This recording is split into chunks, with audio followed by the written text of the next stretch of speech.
1월 25일 수요일 새벽입니다. 오늘도 하루를 기도로 시작하시고 믿음으로 살기를 소망하시는 여러분 모두에게 하나님께서 새벽에 주시는 특별한 은총이 있기를 기원합니다.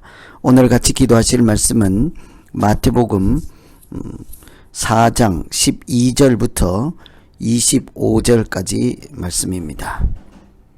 그 말씀 중에 19절 20절 읽어드립니다. 말씀하시되 나를 따라오라 내가 너희를 사람을 낚는 어부가 되게 하리라 하시니 그들이 곧 그물을 버려두고 예수를 따르니라. 아멘. 예수님께서 세례를 받으시고 또 광야에서 시험을 이기신 후에 하신 일은 복음을 전파하는 것이었습니다. 그때부터 비로소 회개하라 천국이 가까이 왔느니라 하고 예수님이 하시는 공생의 사역 중에 복음 전파를 시작하였습니다. 천국에 대한 말씀을 하시기 시작했지요. 그리고 또 한 가지는 제자들을 불러 모으는 것이었습니다. 오늘은 특별히 예수님께서 제자들을 부르시는 장면을 통해서 어떤 분이신지 같이 살펴보고 기도하려고 합니다. 첫째는 예수님께서 제자들을 부르시는 장면을 보고 우리가 알 수 있는 것은 예수님은 우리를 먼저 찾아오시고 은혜를 베푸시는 분이십니다. 당시에 스승과 제자 사이에 있었던 관습, 전통은 제자들이 배우고 싶은 사람들이 선생을 찾아가는 것입니다. 어디 훌륭한 선생님 계신다 하면 그 선생님 계신 곳으로 찾아가서 그의 문화생이 되는 것이죠. 우리 조선시대 옛날에도 유명한 스승이 있으면 전국에서 제자들이 몰려오지 않습니까? 좀 받아달라 하는 것이죠. 그래서 일반적으로 당시의 전통은 제자들이 스승을 찾아가는 것입니다. 그런데 오늘은 예수님께서 당시의 관습 전통과 전혀 반대로 예수님께서 길을 나서시고 바닷가로 가시고 여기저기 세관 앞으로 지나시면서 제자들을 찾아다니시고 그들에게 말씀하여 불러 모았습니다. 아주 상반된 모습을 통해서 단순히 그냥 스쳐 지나가는 장면이 아니라 이것은 예수님께서 불쌍한 사람, 연약한 사람, 소외된 사람, 구원이 필요한 사람들을 먼저 찾아가서 은혜를 베푸시고 구원하시는 분이십니다. 이것을 우리에게 보여주는 것이죠. 특별히 이방의 땅, 흑암의 땅, 어둠에 살고 있는 사람들을 찾아가서 하나님의 자녀로 살아갈 수 있도록 은혜를 베푸시고 용서를 베푸시고 죄사함을 베푸시는 것이 예수님이 하시는 일이었습니다. 뿐만 아니라 그들에게 나를 따라오라 내가 너희를 사람을 낚는 어부가 되게 하리라. 새로운 구원받은 사람으로서 인생을 살아갈 수 있도록 하시겠다는 말씀이죠. 우리가 새벽에 나와서 예배드리며 기도하며 하루를 시작하는 것도 얼마나 아름답고 복된 일이겠습니까? 그런데 사실은 이런 모든 일도 하나님께서 예수님을 통해서 우리에게 먼저 구원의 은혜를 베푸시고 우리에게 기쁨이 충만하고 믿음이 충만하게 하심으로 우리가 그 힘을 의지해서 새벽을 깨우며 기도하며 믿음으로 살아가는 것이지 않겠습니까?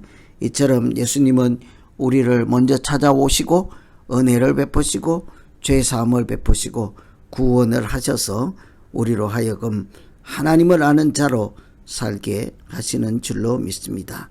두 번째는 믿음으로 사는 것이 나의 길을 가는 것이 아니라 예수님을 따라가는 것이다 하는 사실을 볼 수 있죠. 20절에 보면 그들이 곧 그물을 버려두고 예수를 따르니라.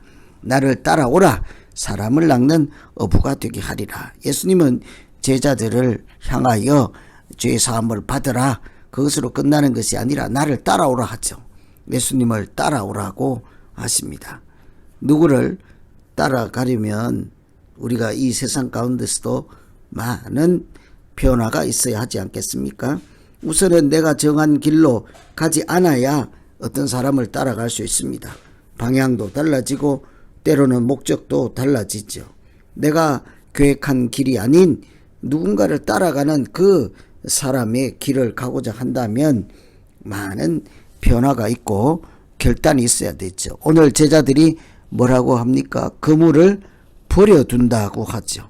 지금까지 살았던 자기 생활 양식, 자기 기준, 자기 철학, 자기 중심 이런 것 다 내려놓고 예수님이 하시는 일에 따라 동참하겠다는 것이고 예수님이 가시는 길을 따라가겠다는 것이죠. 참 많은 결단이 필요한 것입니다. 특별히 그래서 예수님이 23절에 보면 가르치시고 천국 복음을 전파하시고 모든 병과 약한 것을 고친다 하잖아요. 예수님이 하시는 일을 요약한 것입니다. 가르치고 전파하고 고치는 이런 일에 그 제자들이 함께 동참하고 이제 제자들의 손을 통해서 하나님께서 이 땅에 말씀을 가르치고 복음을 전파하고 약한 자를 고치시는 은혜를 나타내게 될 것입니다. 그래서 믿음으로 산다 하는 것은 내가 버려두고 하나님의 것을 택하고 내 길을 가지 않고 하나님의 길을 하나님께서 인도하시는 길에 동참하는 것, 그것이 믿음으로 사는 것이죠. 이처럼 예수님은 우리에게 새 길을 열어주시고 인도하시고 동행하는 분이십니다. 오늘은 제자들을 부르시는 장면을 통해서 제자들을 먼저 찾아가서 그들을 구원하시고 은혜를 베푸시는 제자를 새 사람으로 만드시는 하나님의 사역을 보았습니다. 믿음으로 산다는 것도 예수님을 만난 사람들이 자기 인생의 길을 중단하고 예수 그리스도가 가신 그 길을 함께 따라가고 예수님 하시는 그 일을 동참하는 것이라 하겠습니다. 오늘 예수 믿는 것, 제자로 산다는 것, 하늘에 속한 사람이라는 것이 무엇인지를 깊이 생각하며 먼저 찾아오신 하나님의 은혜로 능력 있게 살 뿐 아니라 예수의 길을 가는, 그래서 말씀을 가르치고 전파하고 연약한 자를 고치시는 하나님의 역사가 나타나는 귀한 날 되기를 소망합니다. 오늘 말씀 의지해서 우리 각자 자기 자신을 생각하며 기도하겠습니다. 하나님 아버지, 나를 먼저 알아보시고 찾아오시고 은혜를 베푸신 예수님 그 부르심에 마땅히 응답하여 내가 주를 사랑하나이다 하고 주를 따라갈 수 있는 우리 모두 되게 하여 주시옵소서. 우리를 먼저 찾아오시고 은혜를 베푸시고 사랑을 베푸신 그 하나님의 사랑을 우리가 기억하며 믿음으로 살게 하여 주시옵소서. 나의 길을 끝까지 고집하며 내 길을 가는 사람이 아닌 하나님의 길 예수 그리스도 가신 그 길에 동참하여 하나님 천국 복음을 전파하며 연약한 자들을 고치시는 하나님의 은혜에 동참하는 아름다운 믿음의 인생 되게 하여 주시옵소서. 감사하며 예수님 이름으로 기도하옵나이다. 아멘.